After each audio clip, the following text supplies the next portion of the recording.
Night fell in Apo, and with it came shadows, not of darkness alone, but of sirens, boots, and broken doors. Young people, gathered in laughter, were seized and scattered in fear, their joy criminalized, their bodies caged, their names dragged through courtrooms as though dignity were a crime. When it got to the level where we were granted victory, the first thing I said was, what would I have done if WHER didn't come through for us? I was like, is this how it's going to end?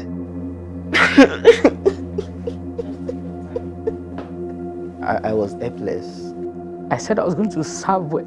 I want to volunteer for them and do things on my own for them. So far as my services are needed. It's me. He said I wasn't supposed to be born. I did not show up because I was an activist. I showed up because there was something wrong happening and we needed to provide support. But silence does not hold forever. Out of the cracks of violence rises testimony. Out of the weight of injustice, voices refuse to vanish.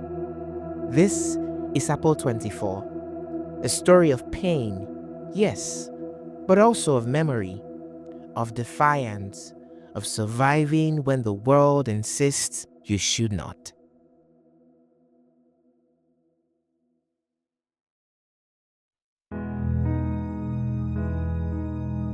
I brought the suggestion into the group that next month is for Pride Party, so why not we have hangouts for Pride, for we that community people to celebrate Pride on our own, and everybody agreed.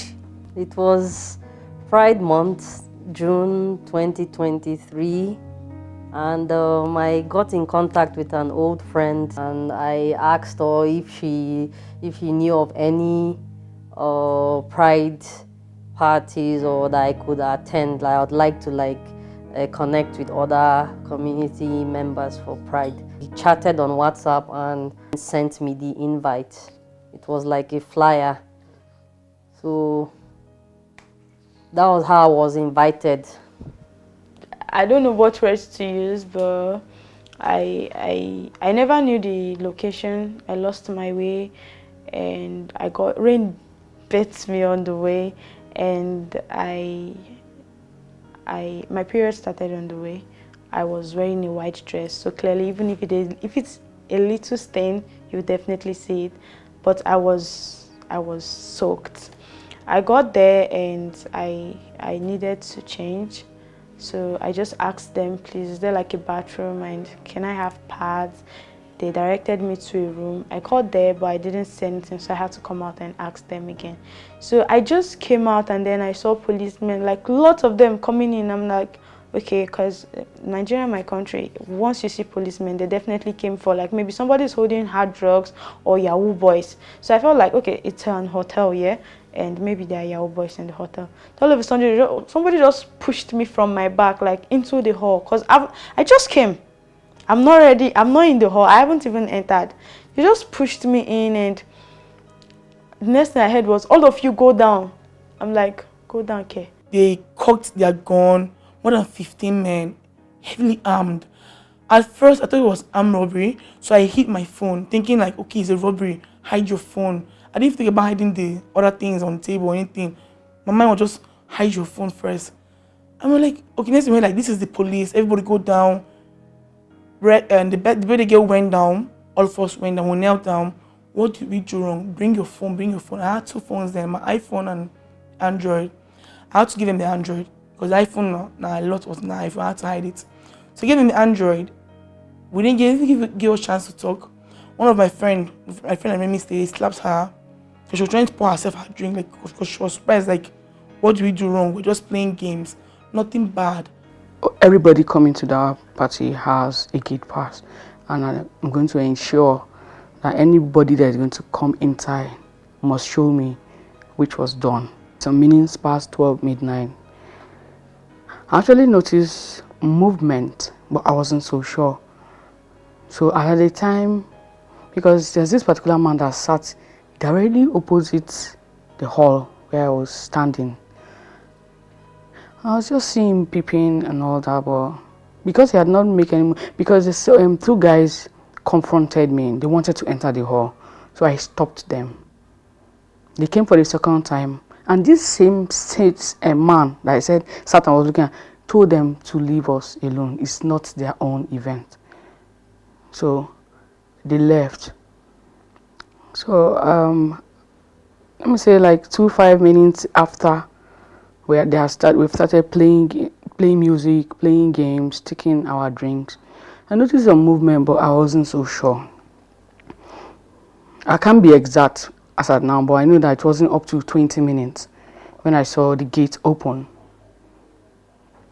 and the police came in. They were in numbers, I think there were more than 10, like 12, 15 thereabout. And the next thing we heard was, everybody go down.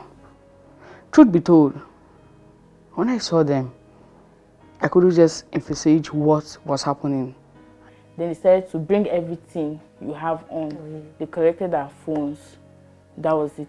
Then they now asked us, and it was raining that very night, they asked us now to go outside to the hotel compound. We were all there. In that whole rain, we sat on the floor. In that whole rain. Inside all the kitty, kata. They brought people from the lodge, the people they were lodging, even then too, they were all involved and all. The next thing we started hearing was plenty van all around to pack a bunch of criminals. When they entered, it was like, you guys are doing drugs, we are doing gambling, we are doing this, plenty things. But when they searched us, it was not like there was a drug. Then they got our game and all. They pushed us into the van, we went. Even me, we carry food. Our food for us enter say. They cracked their gun. Like, I was scared. Like, I don't know what was going on, but I'm seeing people moving and I'm following them. So I had to come out, and they said I should climb like a police van. Thank you. I was telling them that, okay, I did surgery and I can't climb. This policeman just slapped me and pushed me in. I pushed one other lady, like the lady that was behind me, and pushed her in. We got to the station. They collected our shoes. It was cold. We were just like, our feet were on the floor, and then all of a sudden, I think they collected our names, and then they opened the cell. That was the worst place I've ever seen in my life. We stayed outside till the following day. Rain was falling. There's cold. Outside of the police building. They made us move our clothes. There's no shoe, there's no clothes. Including the girls? Including the girls. They were with their bra. Yeah. So immediately there, to stay outside from 11 o'clock that they arrested, or 10 o'clock that they were arrested. We stayed there till following morning. For they now took us to counter, where everything, they now push us to inside cell. But they shared us, but it's the same building. So when we were in the cell, some guys woke up to us. I was like, oh, okay, what is your case? Okay, what do you have? Bring it.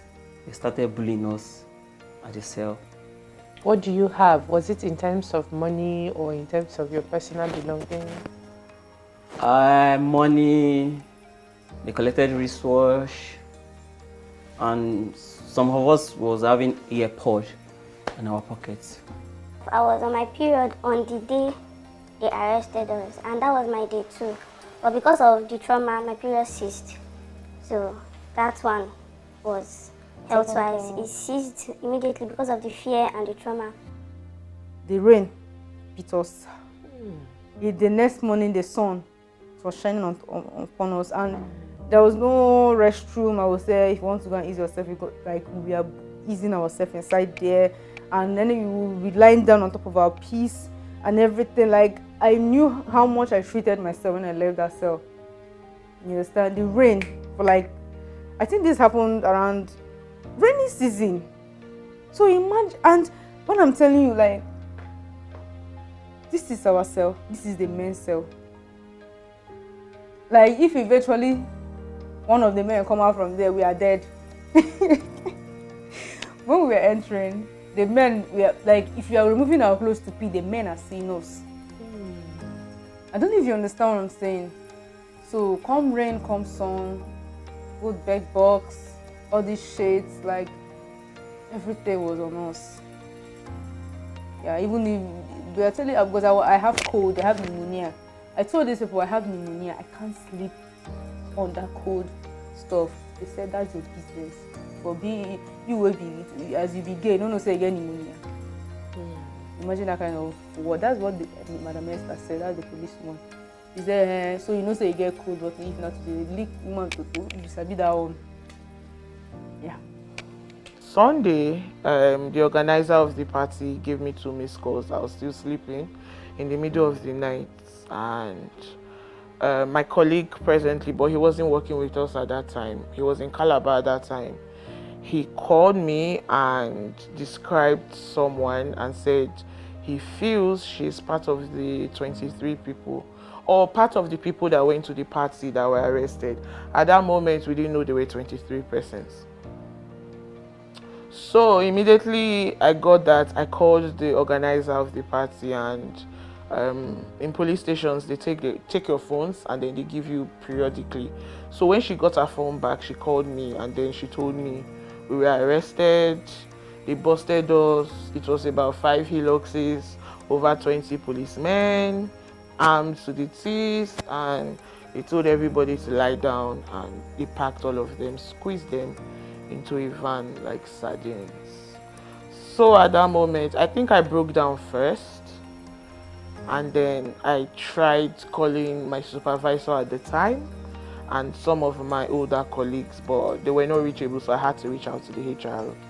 And then she reached them, and like 5 minutes later, my supervisor called me back. And at that moment, we thought it would just go away. Like, they'll get released now. It's not that serious. It's not like they were caught with anything. They were not caught with marijuana or anything, or drugs or anything of that nature. So everything is just circumstantial and basic. Their charges did not hold water. So we thought. Getting to the police station, I discovered it was not one person, but 24. I said, wow. So I initially asked for the person I came for. Oh, I'm here to see this person. They brought the person out for me, and it was a bad sight. They were all looking terrible. From that moment, I just felt I'm not relating again as a lawyer. First, I should first of all relate with them as humans. Then I could talk about my professional point as a lawyer. After the arrest, while we were taken to the station, we asked, I personally and others were asked to pull out our shoes outside the cold. They kept us for hours, and according to my health status, I'm asthmatic, so the weather alone is contributed to what triggered me. I had this particular police woman that walked up to me and said, you personally, I want to deal with you. She started pushing me inside the cell. So in that process, I was trying to defend myself. I told her I can't stay inside.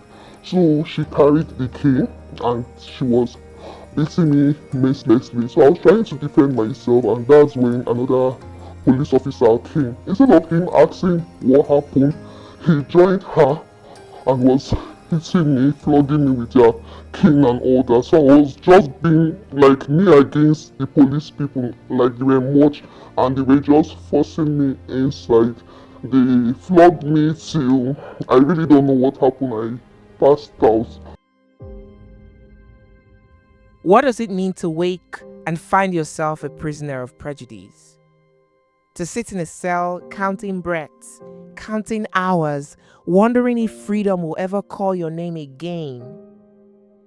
They speak of fear, the kind that lingers in your bones long after the gates have opened. They speak of family, sometimes fractured, sometimes fierce in love. They speak of hope, fragile, trembling, yet alive. And then, community. Hands that held them, voices that stood beside them in court, proof that even in the harshest silences, solidarity speaks. The Apo24 remind us, survival is not just breathing, it is resisting, it is insisting on being seen, it is a stubborn miracle of still dreaming. When I saw what they have gone through, when I saw the energy and the power that they wield, the resilience, I was just so proud. I was proud, I was emotional at the same time, and I felt like we need to be there. We need to keep showing up. And it actually reminded me why I started this work.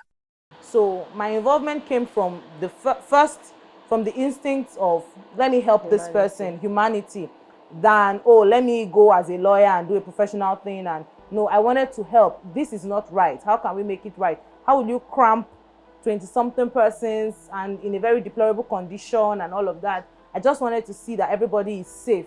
So I did more like what in the medicals they call like a first aid. Get, oh, are you good? Have you eaten? What do you need? And all of that. And then try to secure bail. But when it wasn't forthcoming and then it got to litigation, I went to court. They were sent to court. I met them. They called me that they were being told to court. Not that they told me, oh, we are going to court tomorrow. And I just dressed up and I ran to the court that was described. I lost my way because the court they told me was not the court that we eventually went to, but we got to the court. So we got to the court premises and a lot of things happened, but we were able to get in. The court was crowded, a lot of things that were going on that was not even right. But we got in, and that was when my job as a lawyer, I would say, fully started. But before that time, I was relating as a human first before putting my career. But at that point where we got to the court, I had to be a lawyer for all of them, not even knowing that there was rescue coming on the way. I just wanted to help. Not just for the one person I came for, but for everybody, because they were all going through the same thing. So now we're in day 4. And that early morning, that's the organizer, she kept sending me voice notes, keeping me updated that they want to pack them and go and lock them in the prison. And at that moment, early in the morning like this, I was sending this. As I was getting them, I'm forwarding it to Akudo. And at some point, she told me, I'm brushing my teeth, but I'm listening to the voice notes. I'm getting ready. So that morning, she went to the court, and my supervisor and the communications lead at the time met her up in the court, like 8 o'clock. So I wasn't there, so I can't really say what happened, but I do know that at about 3, she dropped a message that everybody should come to the court and we should come with our ID cards. Everybody being WHER staff, everybody in the office. As a matter of fact, our gate man joined us. So we all got there. They needed 23 shorties, and then we got there. When we got there, they were all inside the room, and before you enter the room, the smell will hit you. Like, it's really unfortunate, but the smell will be the first thing that will hit you. So many people withdrew, but I got in, I tried to joke with some of them, reassure them, and try to understand. And that was when we realized that some of them were currently on their periods, or have been on their periods, but they haven't had the opportunity to change their pads. So we started making noise, and then the policewoman proceeds to, like, in the hall where all 23 of them were, it was already nightfall at this time. So she proceeds to pull up her phone torchlight and says, oh yeah, anybody that wants to change their pad should come and change. In a room full of people. They had not showered, they had not brushed, they had barely eaten. They were just there surviving. So a few of them did, because we had to get the pads for them. A few of them did. Some of them used their friend's sweater to tie so the stain won't be obvious. It was really traumatizing. Even not being the person experiencing it, the person watching it. It's like, how are these people going through this and they are still laughing? Like, they are still calm. If it was me, I would have been crying. My eyes would have been swollen. Legally speaking, if we should go by the SSMPA, it is because they merely gathered, and the SSMPA is against assembly. Yeah. So by the mere fact that they gathered, it's a problem. The provisions of the SSMPA goes contrary to the provisions of the Constitution, which totally abolishes what the provision against gathering of LGBTQI persons in the SSMPA stands against. Well, reaction, it's how anybody will react. For example, a patient walking to the clinic and inform the doctor that I have gonorrhea. The doctor will not be surprised because of this is things that actually happen as a result of his or her medical training. So I wasn't really perturbed in terms of there was no special reaction. You know, I've been on ground for a while. Even at the first instance when the matter occurred, I was informed by a sister organization that called my attention as a result of the raid and the prosecution. Okay.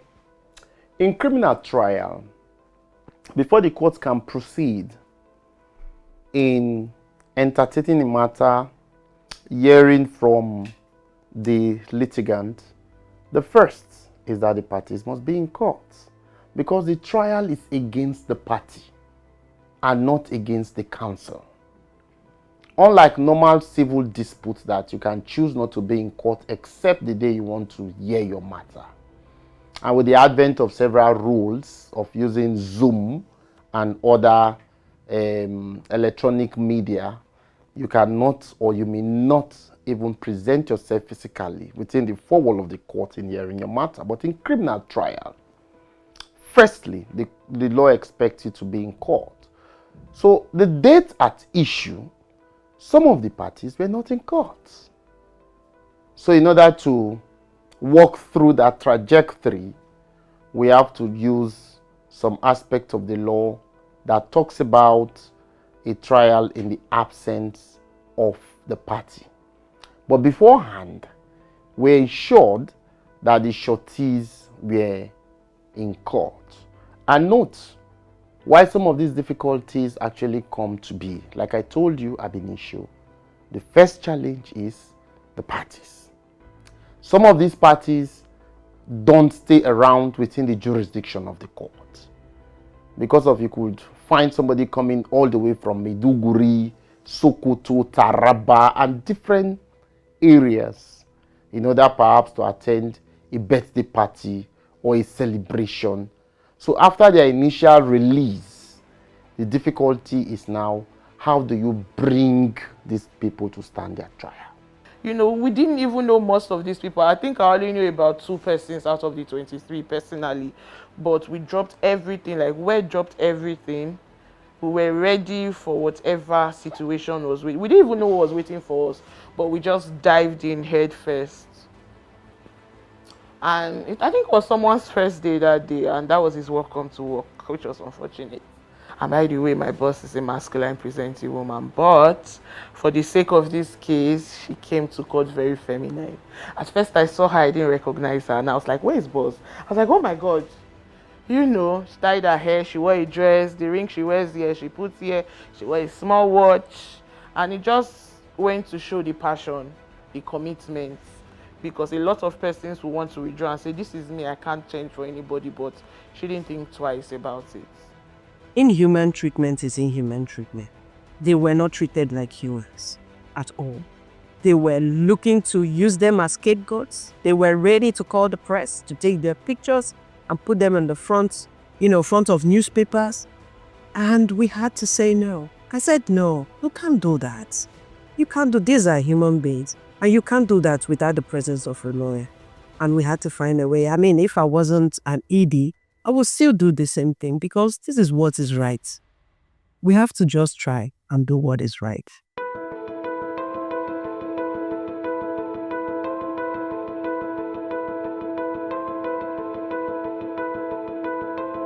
The police acted based off of the quote and unquote LGBTQI party, which the scenario that was painted in the statements of these survivors don't in any way look like it.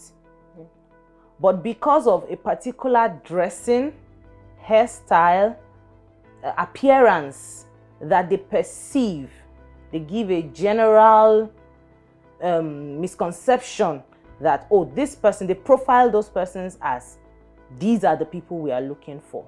An heterosexual person in Nigeria, your rights can be violated. It gets worse when you are an LGBTQI person, when you are perceived alone to be, you're already in a big mess with security agencies. You can be going on with your normal day.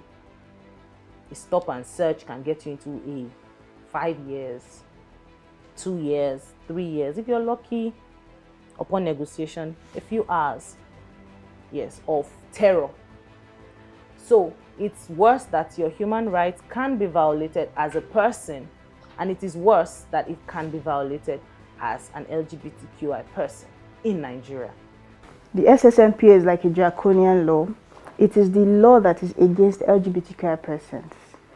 But we have established the fact that, you know, all other laws get its life from the Constitution, being the supreme law. And that provision, particularly around assembly, that criminalizes LGBTQI persons, goes contrary to the provisions of the Constitution, specifically in Chapter 4, that states that you have freedom to associate, freedom to assemble, you understand? So how come a law that gives you life and is considered supreme, you're going against it? To the extent of your provision in the SSNPA, it becomes irrelevant or void because you're being guided by the supreme law. So there's something that we say.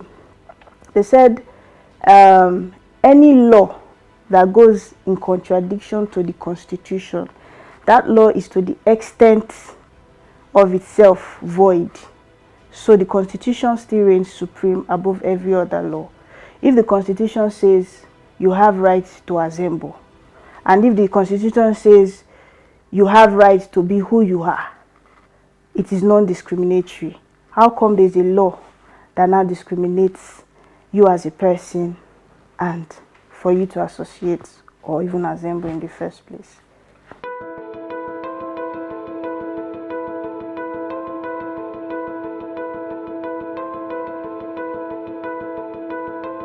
I would only take the last day of the case as being the bedrock of this matter. Okay.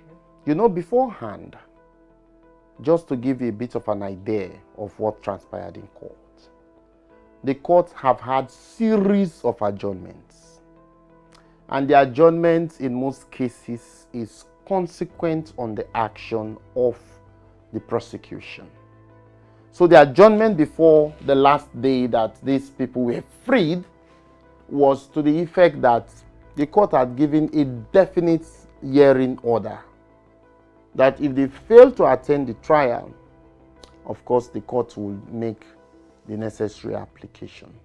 So that day stood out for me because, one, some of the defendants were not in court, as I have highlighted earlier.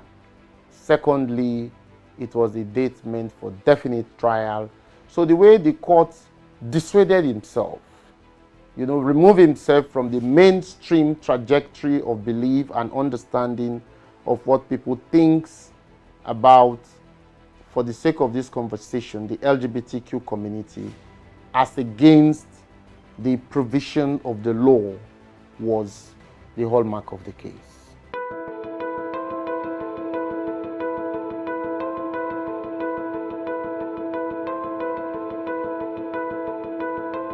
So me, before the cell, I used to be very happy. I used to be sweet. I used to be the life of the party. But after that party till this moment, I'm not sure I've gotten myself. because I faced another horrible trauma after the whole thing. I had this friend in my office, my colleague and all of that. I explained to her and I told her, hey, see what happened. Because the Wednesday we were released was her birthday. I told her that, I'm sorry I missed your birthday. We had plans already, where to go to, how to go about everything and all of that. So I told her, I'm sorry, and this is what happened, that's what happened, and all of that. Feeling that I was talking to a friend. Now I felt we've grown beyond being colleagues. We're now friends and all. 2 months later, no wonder she did dress like man. No wonder she did dress like man. So my man and lesbian. In my office, the whole of my organization, they heard about the party, how I was arrested and all of that. And I won't lie to you, it's not been easy. How did it make you feel knowing that somebody you trusted with that kind of info, because you were very vulnerable with them, how did it make you feel that they were spreading that information about you? Sincerely, I haven't spoken to her about it yet. I have been so isolated for the past two years. I haven't been talking to people. I don't express myself. I don't talk to people. Because if I want to open up and tell you, oh, this is how I feel, this is what I'm going through and all of that, I feel you just use it against me or what. It has made me isolated. Yeah, I lost my job because of the time we spent on the police cell. It was like a dream job for me, and I got a sack letter because of that. Within that phase, like during the police station, I lost contracts. The nature of my job, I'm always on contract. So when my boss called me for contracts and all that, I was at the police station and literally I could not even account for any stuff within them and all. So I lost a lot within them. Like I got back home and I was trying to like see how I survived, to see how I bounced back, but within that time I was trying to come back to my work. That was when I fell seriously ill and I was admitted, placed on oxygen and all that. I could not even say anything, I could not do anything within that phase. It affected me mentally, physically and all that, and for a while I could not even go out. I was just there like I wanted to call my mom, though they never give us access to our phones. I was thinking, should I call my mom? Would I get her worried? Like, I don't know what's going on. What would you say? What would she say? How would she react to this news? I said, okay, let me just calm down and see how it will be. Maybe if they're tired for me, they go leave me mad the grass. I was just there. I don't know if my phone was ringing out there. I don't know how there was no food. If anybody pass out there, that's your business. Nobody's coming to check up on you. I was there and it got to the third day. They said we should come out. And if we still want to make us, so I came out and I asked for my phone. I had no choice. I called my mom. Hey mom, good morning. She said morning. My mom don't even know if I've not been away from my phone, because she never called. I never got missed calls. I don't have friends. I was trying to make friends. That was why I came there, right? So okay, I called my mom. I explained to her. My mom started shouting, "Hey, this guy no go kill me, oh. Where you don't go now? How police they carry you?" Hey, my mom started crying. My mom started crying. Okay. She said she was going to call her siblings and then she'll get back to me. I said, okay. Then the host, the lady that hosted the party, then came to us and she was like, she told me, tell your mom not to come anymore, that we are coming to handle this. I'm like, what? She said, where? I said, where? What's that? She said, because I still don't understand what she was trying to say. I was like, is she like, does she know what she's saying? Like, is that the right words? Where is coming? I said, guy, wait till consign me. I don't know where. If they're coming, what has that gotten to do with me? They don't know me. I have to call my mom. And she's like, don't worry, that I should trust her. I've been hearing about the Mrs. Akudo, but I've been hearing about her parties and her, but I didn't even know what they really did. I didn't know what WHER did. I didn't know. So when they came, when Rex said that when you guys came, and the first court appearance from the cell and everything, for shorties and everything, I was really relieved. I was like, wow. So there are people like this that are really ready to help people. I was excited. I was really, really happy. Even if I seen acquittal with gown, like, oh, okay, that's nice. You're doing this for us. I was really happy. And I feel like this case, it traumatized me, but it also gave me something, a new family that I didn't know I will. Like, it's funny how we talked about Akudo and how it would be an honor to meet her, and getting in trouble was the opportunity to meet her. When WHER came, I guess there was this hope, because the policemen even told us that we have the audacity to bring in human rights, that they'll deal with us. So they knew that WHER will save us. And when WHER came with food, WHER came with a lot of toiletries, working with like a lot of things, that even just that one night that we had to stay back at the cell, the one night felt like luxury because of the items that were provided for us by WHER.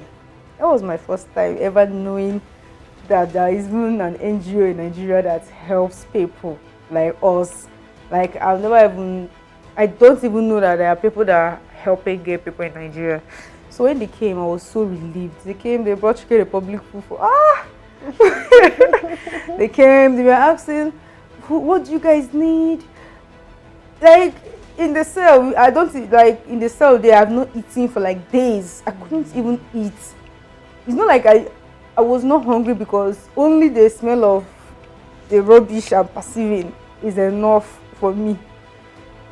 So they brought food, they brought parts for us, because I was having cramps. I was not on my period though, but I was having cramps. I asked them for, please, can I have a Felvin or any medication, pain relief medication to relieve my cramps? They didn't listen to me. They didn't help me. You understand? So WHER gave some people that were on their period pads. Yeah, they bought medicine for me. I can remember, I don't forget the name of the girl wearing red glasses. They got food for us and everything, and some people that were sick, they gave them medicine, and they were even said they would follow us, they cry because they felt, oh my god, when I saw them crying, like even we waited the condition to cry we no fit cry, but they came, they felt so sad. They started crying, everybody started busting cry because the thing was too much, the torment was too much. I can remember one of my friends, they were flogging like animal. I was trying to, the policeman, like, how are a man like you hitting a female? Are you okay? I was trying to, but when I saw the guy using the bat or something to hit the girl, I was trying to rush the man. But the other police held me back. Before I would know it, the girl don't faint. And that masculine lady that was still trying to blend into a gown or something, she was there, but she was not in the van with us. They put all of us, and then the car was just driving. I still don't know what I did, and I don't know where these people are taking us. I noticed that lady got into her car, and then she was following us. But the driver that was driving that van was trying to like dodge her, like get away from her. And I was scared. This lady has been the only kind face I've seen that have been bringing me food, giving me water, giving me pad. Then why are these people trying to dodge this lady all of a sudden? Okay, then I don't know, the drive was long. Then all of a sudden, boom, I'm in court. Then I don't know how that lady found her way to us, but I'm glad she did, because immediately I saw her, I was like, so now do you recognize who that lady was? That's Akudo. That's Akudo. That's her name. Where is my safe place? Like, where is a place whereby they accepted me for who I am. They never have a misconception. They never judge me. Whenever I think of WHER, I think about that's the only place I can actually sleep and wake up knowing fully well that they can't harm me. That's how I look at WHER. They've played a very great role until tomorrow. I'll be very grateful to WHER because I keep saying, if not for WHER, I don't think I will still be here telling this story. Both physically, emotionally, and everything, they've played a great role in my life. Do you get it? So I can just, in a word, like 2 words, safe place. That's the definition of WHER for me. These people are coming to stand in for us without knowing me. They are saying, if you run away, they will hold these people.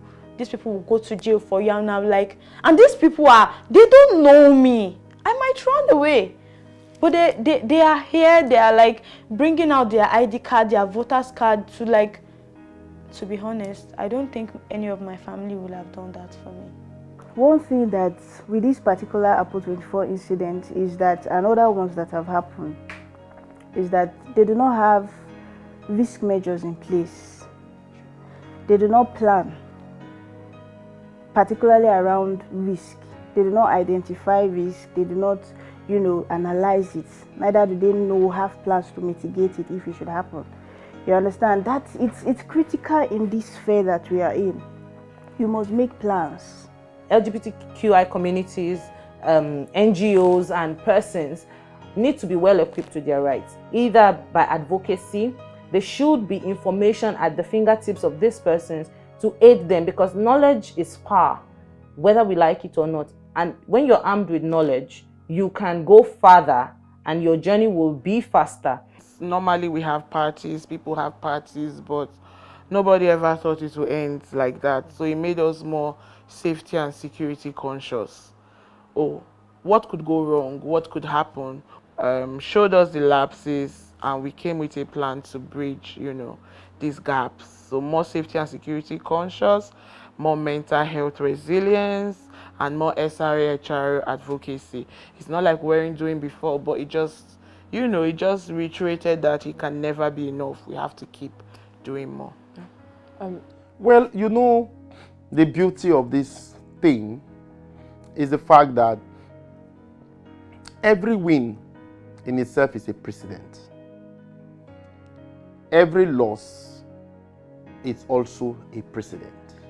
One may be for victory and the other may be for perhaps wrongful acts. So what is the good of this litigation? Amidst the fact that these persons are actually free, they are not held on by a charge in a court, they are not to be brought back at every appointed time the court is sitting against their scheduled activities, which are some of the benefits of the win. It goes to show, in most cases, police investigation or investigation by the state in related to soggy issues are not thorough. So once you're able to withstand that prosecutorial procedure, I am sure you have tentatively diffused what the state may have against you.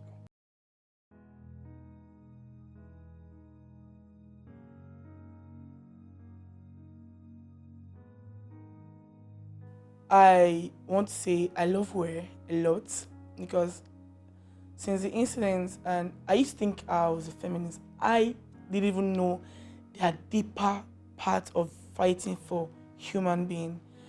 Since this case happened, I have grown to have love, to want to fight for people, to help them do better. Like the way you all turned up for us for the shorty thing, that was amazing, and I want to do that for people. I want to be someone's help. Like I want to be, somebody can lean on and come like, Chantel, pull up for me and I'm there for you. That's what this situation have given me. I want to fight for people. I want to do more. I want to be a change agent, as they said downstairs, change agent. I want to do better. And it makes me want to do more for queer people and because I feel like we don't have much people that love us out there. So we love ourselves, and I want to be someone that you can call on to be there for you now. Be there for you. It has changed me in a way that I live with fear. I live with fear. I I get scared of going to places that are harmless. I just feel anything can happen. Yeah, I get scared when I see a law enforcement agent person or a personnel. I just feel this fear for no reason. Yeah, that's because it has happened to me when I don't even deserve it, and it got me to understand my laws better, the law of my country better, because I wasn't even aware of the SSMPM laws. But when I did, I got to realize that these laws that were actually drafted against me for being me can also be used for me.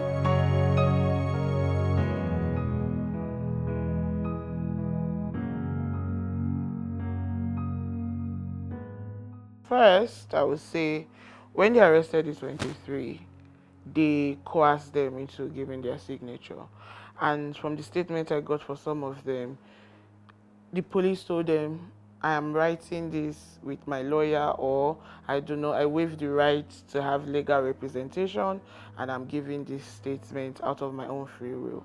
One stated police was just right behind her with a baton. Right? So hearing all of that, or being through all of this from 2023, WHER started an animation where it's called Mr. Legal. It's broken down into Pidgin and other local languages or common languages, where our human rights and advocacy officer, Femena, usually gives tips about safety, security. You find yourself in this situation and the police is saying this, do not struggle, handle it this way, do it that way. And we also went a step further and did anti-flow. That was for SRHRO rights, for LBQ women.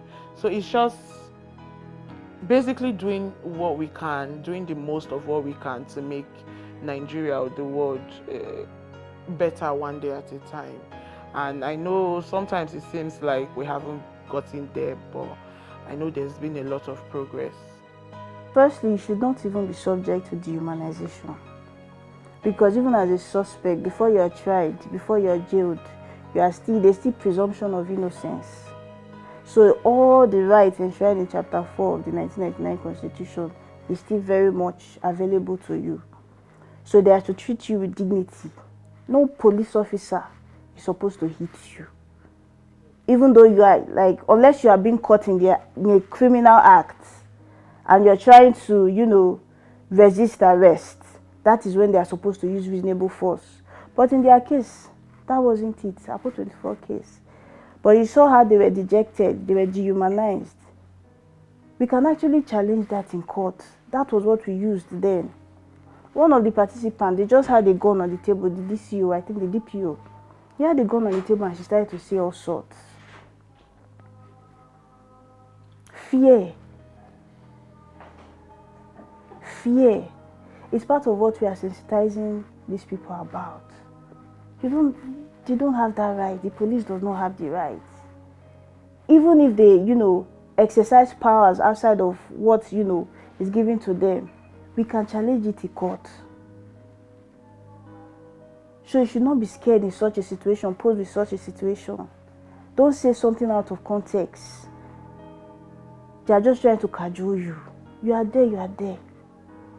Call somebody that will reach out to somebody that can offer help, even if you don't have our contact. And that was what one of the participants did. I think one of them snuck in their phone and they put that call across. It was giver, but see who came. You know that whether we like it or not, we are living with a penal sanction that did not only criminalize this consenting same-sex relationship, it also went beyond to criminalize expressions, associations, and the list goes on. I am not unmindful of the win that some section of the SSMPA, as it were, are actually decriminalized because of the court actually struck them down. You have cultural biases, and cultural biases are not codified. You have non-state actors appearing to be state actors that do not even have access to the codes in order for them to implement jungle justice. You know, you have family ties, and the list goes on. These are non-codified systems that governs human relationship. In fact, I will tell you for free, the most dangerous law to be broken are the non-codified laws. That's the most dangerous laws. These laws are dangerous because they are not codified, they are there, and the people are willing to implement it to the letter. So having this system, and you as a lawyer representing these persons, it takes lots of courage. In the past, we used to go on and on, training upon training, knowledge of self, add on to the knowledge of self, self-awareness, understanding rights, self-consciousness, self-esteem, confidence, all that, etc., including the Nigerian law, constitution, SSMPA. We used to all go that, but what we found is that, we can use mixed method as regards to this,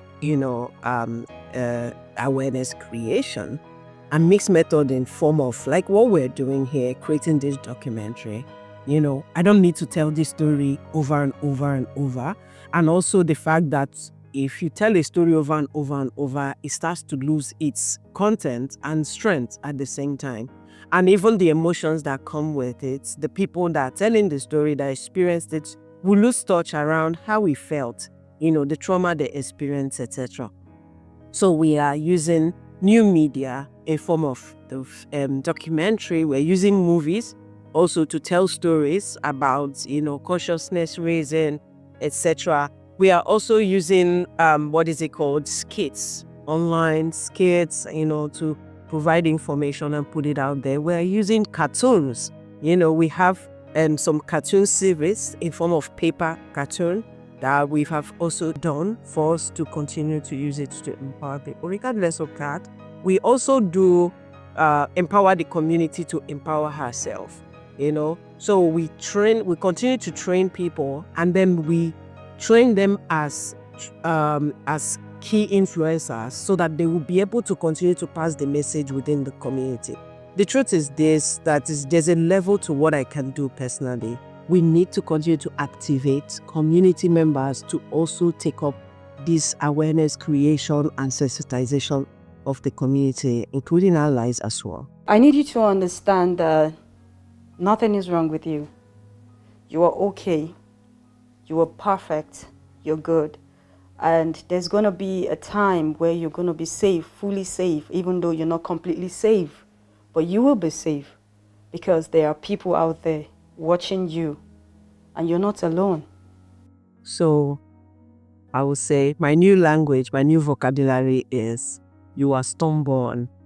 You have been born through the fire. And I want you to hang in there.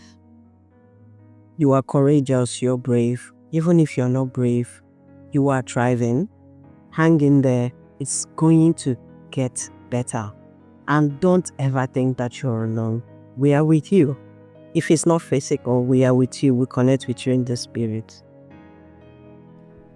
The court may have acquitted, but justice is still on trial. What happened in Apo is not an ending. It is a beginning, a demand that we remember, that we refuse erasure, and that we speak when silence is the weapon. The Apo24 walk forward not only as survivors, but as witnesses carrying a truth too heavy to bury, too urgent to forget. And so we honor them with memory, with resistance, with a promise that no one should ever be caged for who they are or for daring to exist in joy. This is Apo24, not just a story of survival, but of becoming unbreakable.